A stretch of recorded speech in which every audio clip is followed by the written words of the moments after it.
อันนี้ก็ถือว่ามาเป็นกำลังใจให้พันฟังอาจารย์ไทยคณะสงฆ์วัดป่านาดีก็เป็นกำลังใจให้คุณอานะทั้งครอบครัวทำบุญให้กับหลานเป็นบุญส่วนหนึ่งที่ได้เป็นหลักให้กับทางวัดนำประกาศทำปีทั้งน้องเพื่อให้บุญได้แน่และนำบุญหัวสักหัวขวบต้นเงินโป่งน้ำวัฒนบางต้นกับสีแดงบางต้นก็เริ่มเหลือแต่สีเขียวต้นสีม่วงต้นสีไข่ยุบนี่ร้านเกิดประทานเนาะแต่ชื่อว่าแนวใดก็ว่าได้อันนี้หรอกมันอยู่น้ำบุญคือมันอยู่น้ำใจเขานี่นะขอเข้าใจดีเพราะว่าใจดีเป็นบุญใจคุณเป็นบาป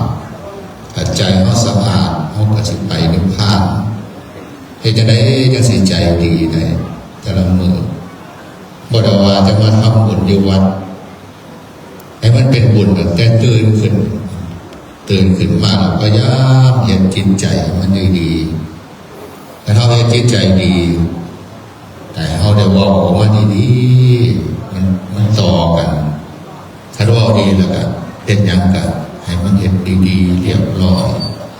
เป็นการแสดงออกถึงความดีในจิตในใจเขาอันนี้ก็เป็นบุญอะไรเนี่ยจึงสิบวันนี้มาถวาย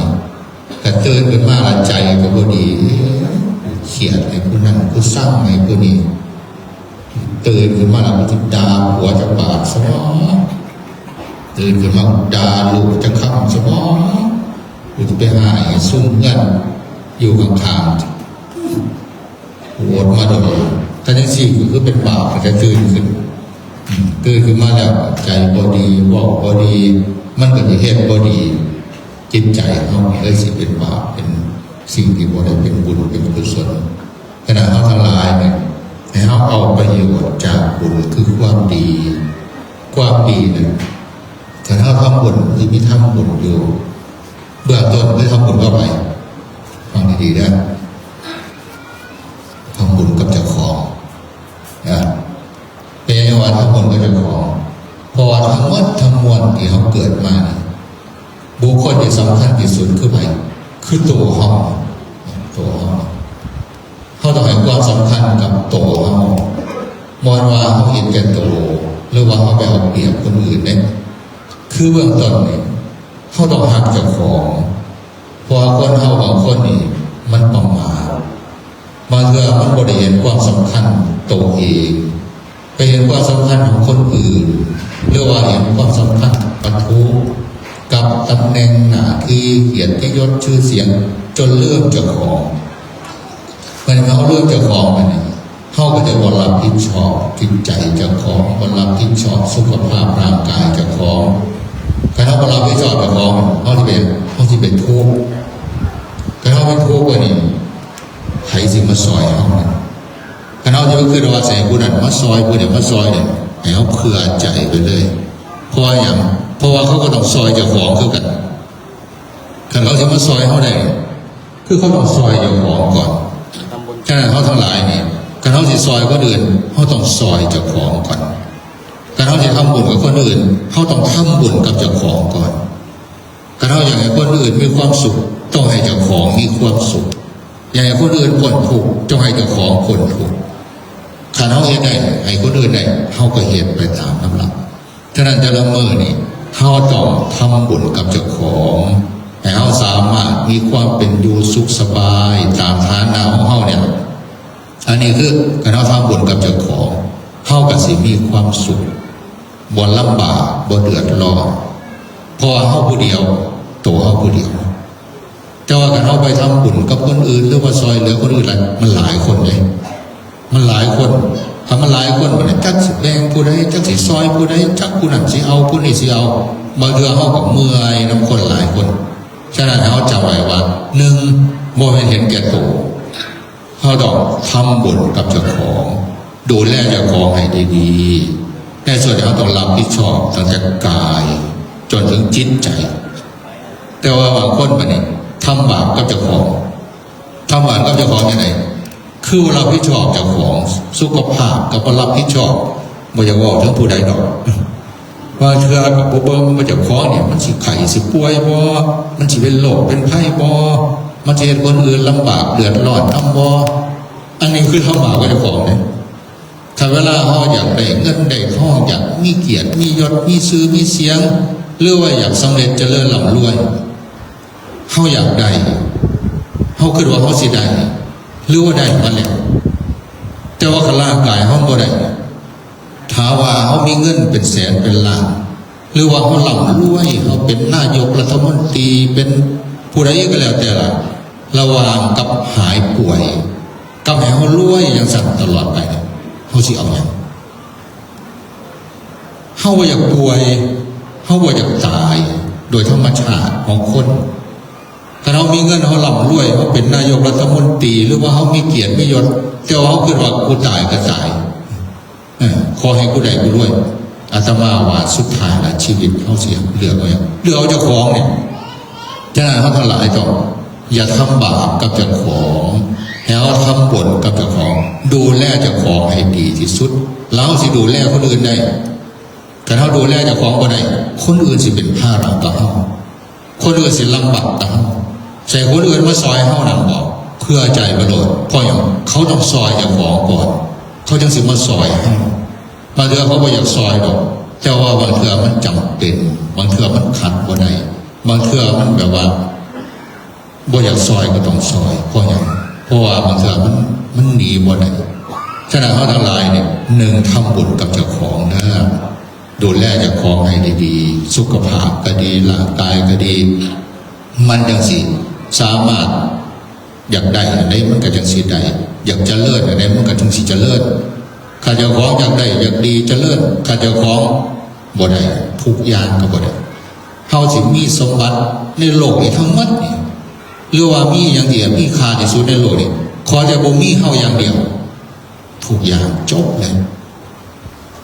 สิมีคนหักเขาทั้งโลกแต่กันเขาบ่หักเจ้าของเนี่ยจบเลยสิมีของมีค่ามีความหล่ำรวยมีอะไรที่สุดทั้งโลกเนี่ยคันว่ามีเขาคนเดียวจบเลยฉะนั้นเขาทั้งหลายต้องหักเจ้าของดูแลเจ้าของให้ดีๆโมเมนต์เอาเปรียบคนอื่นโมเมนต์เห็นแก่ตัวอย่าทำบาปกับเจ้าของอันนี้หนึ่งสองไปเนี่ยก่อนที่มาทำบุญกับว่าทำบุญกับพระทำบุญกับครอบครัวกับพ่อกับแม่กับพี่กับน้องกับผู้ที่อยู่ใกล้ๆเนี่ยเพราะส่วนนั้นเป็นสิ่งศักดิ์สิทธิ์ของเขาส่วนนั้นคือเป็นผู้ที่คุ้มครองเขาพระนี่ฮะว่าคุ้มครองเขาได้บอกอาตมาว่าบางเทื่อก็คุ้มครองเขาได้เป็นอย่างเพื่อนอยู่วัดกันเขาตีกันยุ่งเงื่อนเนี่ยพาอยู่วัดไม่ซอยก็ได้เลยเป็นอย่างพอเขาตีกันยุ่งเงื่อนผู้ใดจะคุ้มครองเขาได้ผู้อยู่เงื่อนเขาหักกันแพงกันดูแลกันที่จะไหนเขาจะหักกันแพงกันเขาก็ต้องให้ท่านเขาก็ต้องแบ่งปันกัน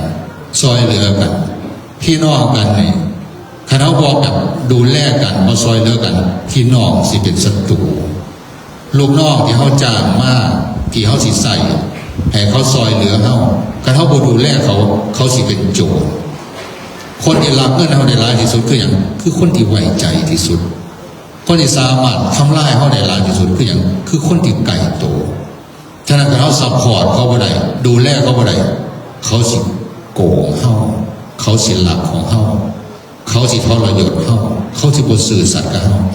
ฉะนั้นบุคคลที่เขาต้องทำบุญคือไผคือผู้มีพระคุณพ่อแม่ผู้ที่อยู่ใกล้ตัวเป็นพี่เป็นน้องแม้จะเพื่อนอยู่ใกล้ๆมีแนวกินเอาไปแบ่งเขาน้ำแน่เวลาเขามีแนวกินเขาก็สิมาแบ่งเขาซุ่มอยู่ใกล้ๆนั่นคันเฮาสิเอาให้เขากินกันยากคันเฮาให้เขากินเขาอยู่ไกลเขาสิไม่ให้เขากินกันยากคนอยู่ใกล้กันเวลาเขามีปัญหาอย่างฝากเพื่อนเขาได้คันเฮาผิดกันเขาจะฝากเพื่อนเขามีแต่สิให้โจรมาลับนะกูบ่ได้อยู่เพื่อนกูสิไปซุ่มอยู่ใกล้ๆก็สร้างพวกแห่เห็นโจรมาลักของอยู่ในเพื่อนเฮาซุ่มเพื่อนใกล้ๆเขาจะลักเลยลักอันยุหันกระมี่อะไรกระมี่ซุกลักกูจะเป็นต้นท่าไงลักแล้วเฝ้าไปเด้อเดี๋ยวมันมากกูจะบอกว่าผู้ใดลัก อันนี้ก็สู้ผิดกันเนี่ยถ้าสู้คือกันบอกเห็นยังก็เฮ้ยมึงไม่ยังมึงจะมาหารับของบอกมึงยานะเงื่อนที่ข้างนอกกูจัดการมึงนะไปแล้วถ้าไปผิดกันกับซุ่มอยู่เงื่อนนั่นบอกซุ่มอยู่ใกล้ๆกันบอกมีแต่ก็จะเกิดโจรมันหลับฉะนั้นว่าทำบุญก็ไปทำบุญก็ผู้อยู่ใกล้ๆซอยเหลือเบิ่งแย่งดูแลกันเขาสิเป็นที่ศักดิ์สิทธิ์เนี่ยเขาสิดูแลเขาสามมาเนี่ยทำบุญก็ไปนี่อาจารย์เตี้ยเนี่ยสันตัวเนาะเดี๋ยวเรายิ้มเปิดไปเนี่ยเดี๋ยวทำบุญกันแล้วเหลือจากครอบครัวเหลือจากพี่น้องระบอยเขาลำบากเจ้าของมีเท่าใดเขากับทำตามกำลังเขาเพราะว่าพุทธศาสนาเนี่ยเพื่อนให้เขาดูแลพระสงฆ์เพื่อไอ้เพื่อนในนี้กำลังปฏิบัติเมื่อเราจะมาดูแลเป็นรวยพุทธศาสนาเนี่ยเวลาเขาทำบุญเวลาเขาก่อพระศาสนาเนี่ยเขาต้องเข้าใจด้วยว่าศาสนานี่สอนเพื่อละเพื่อปล่อยเพื่อว่างเพื่อให้เขาทำความดีรวมกันให้มีความสุขบ่ให้เป็นโลภเป็นหลงไปยึดมันคือมันบางคนเข้าใจผิดว่ามาทำบุญแล้วแบบรวยมาทำบุญแล้วต้องแบบโอ้จะเลื่อนก้าวหน้าจะอะไรสิอันนั้นเราต้องไปหวังดอกเพราะอย่างคันเขาทำมันมีผลของมันอยู่ในตัวคือเขาทำบุญเนี่ยเขาก็ต้องไปว่าเขาจะขึ้นสวรรค์ดอกมันคืนเลยเพราะอย่างเพราะเขาไม่บุญการเขาทำบาปเขาก็ต้องไปว่าว่าโอ้ยกูบ่อยากตกนรกบ่อยากตกมันก็สิได้ตกเพราะอย่างมันบาปการเขาทำบาปเขาว่าเขาจะขึ้นสวรรค์ดอกอย่าไปหวังถึงเขาสิอยากขึ้นมันก็ขึ้นบ่ได้การเขาทำบาปแล้วการเขาจะไปยากตกนรกบอกบ่ต้องไปยากเพราะอย่างผู้บุญมัน15ไปสวรรค์อยู่แล้วที่มีคนบอกมึงตกนรกนะมึงทำบุญหลายมึงก็ต้องตกนรกกูบ่ได้ตกน้ำมึงดอกขัดบอกเห็นนะเพราะอย่างบุญเขาสิสอนแต่ละสุดท้ายเขามีเขากับทำบุญอุปถัมภ์ดูแลพระสงฆ์ในส่วนที่เขาสามารถเห็นได้ทำได้คุณค่าทางจิตใจก็จะเกิดขึ้นพอตายแล้วเขายังไปบ่ได้อันนี้โอ้เมื่อสุคนถ้าเขาสามารถให้เจ้าของมีความสุขอันนี้เราเป็นบุญหนึ่งให้พี่น้องอยู่ร่วมกันมีความสุขอันนี้เป็นบุญที่สองเพราะว่าพระเจ้าเนี่ยเพื่อให้ความสำคัญกับปัจจุบันหลายที่สุดและได้ความสำคัญกับเจ้าของเนี่ยหลายที่สุดเพราะว่าคนอื่นก็คือคนอื่นอนาคตยังบ่ทันมาหอดอดีตผ่านไปแล้วอย่าเอาความถูกอดีตมาถูกในปัจจุบันเพราะมันผ่านไปแล้วอย่าเอาความถูกในอนาคตมาถูกในปัจจุบันเพราะมันบ่ทันหอดบางเทื่อมันอาจจะบ่ถูกก็ได้บางเทื่อมันอาจจะมีปัญหาก็ได้แต่ว่าบางคนอดีตเขามาถูกปัจจุบันก็ถูกอยู่แล้วอนาคตเขามาถูกขนาดบางสิ่งบางอย่างเนี่ยให้เขาได้ปล่อยวางไม่ใช่ว่าเราจะนั่งอยู่ขึ้นหอดซ่าขึ้นหอดได้ครับแต่ว่าบ่อยเขาเป็นถูกเพราะว่าชีวิตแต่ละคนมีกรรมที่เขาก็เป็นไปตามเหตุตามปัจจัยคือว่าเขากับทำหน้าที่ในความเป็นพอทำบุญให้เอาการตายของลูกเป็นการเกิดบุญเกิดสติปัญญาให้เจ้าของอย่าเอาการตายของลูกเป็นการเห็นในจิตใจเขาแบบเศร้าหมองหรือว่ามีความทุกข์หรือว่ามีความอะไรอาวรณ์จนเกินไปเพราะว่ามันย้อนกลับคืนมาบ่ได้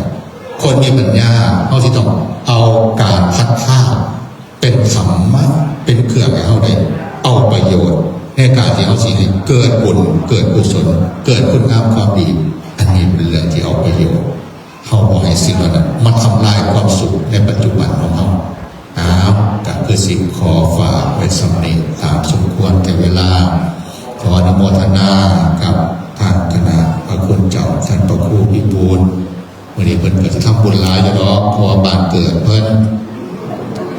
ก็จะบ่ทำหน่อยตามปกติครูอาจารย์แล้วไม่อยากใครอยู่ใส่เนาะเล่นซื้อได้ไร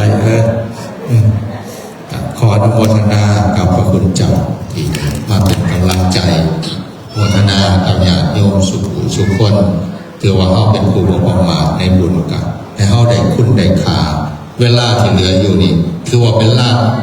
เวลาที่มีคุณค่าที่สุดเวลาที่เสียไปเอาคืนมาบ่ได้เวลาในอนาคตมู่บ่สิเหลือน้อยหลายบ่ได้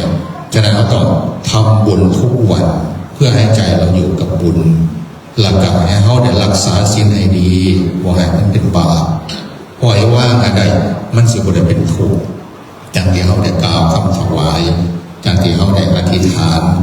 จักมาถือบ่ถือบักถวายก็ได้เหมือนกันก็ต้องมาฟังเบิ่งเป็นแม่นบ่แม่นสุที่นั่งพระเมตท่านนั่งกะละมังสุขังนี่ว่ากะละมังสุขังปรมังสุขังนี่บอกอะไรจะซื้อดอกขอความเจริญออกงามในศีลในธรรมในคุณงามความดีจงมาเกิดมีแก่เราทั้งหลายให้ยิ่งขึ้นไปโดยทั่วทุกท่านทุกคนด้วยเธอ